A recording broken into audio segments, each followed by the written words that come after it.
What made the case even more haunting was that Nancy wasn't alone. 7 months before Nancy's October 1970 death, in March of that same year, another young woman named Judith had been murdered under eerily similar circumstances. Like Nancy, Judith was in her 20s, a professional woman working as a nurse at a local hospital. Like Nancy, she was engaged and planning her wedding. Most troubling of all, Judith lived in the same Arden area, just blocks away from Nancy's apartment complex, close enough that the two women could have seen each other's buildings. Judith had disappeared from a hospital parking lot in March 1970, her car found in its assigned space but no trace of her anywhere. A month later, hikers discovered her body in a shallow grave, found deceased from injuries sustained during the attack. The similarities were too striking to ignore. Two engaged professional women, both in their prime, both killed within months of each other in the same neighborhood. Mickey couldn't shake the feeling that the same person might have taken both young brides-to-be.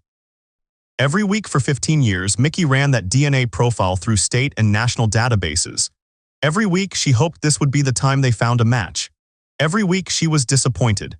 The killer's DNA wasn't in any criminal database, which meant he either had never been arrested for a serious crime or he was already dead.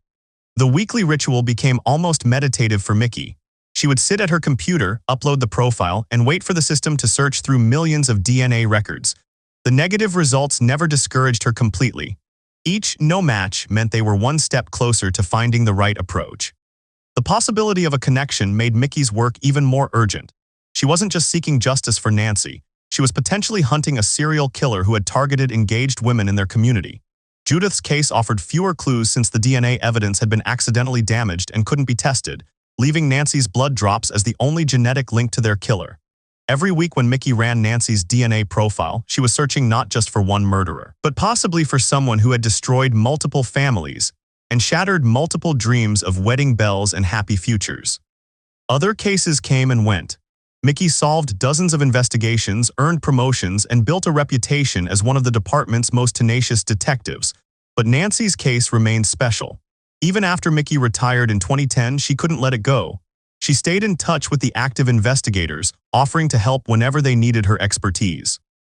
By 2016, Mickey's dedication had become legendary within the department.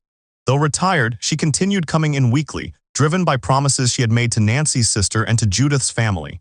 That year, she agreed to a television interview, hoping that public attention might generate the breakthrough they desperately needed.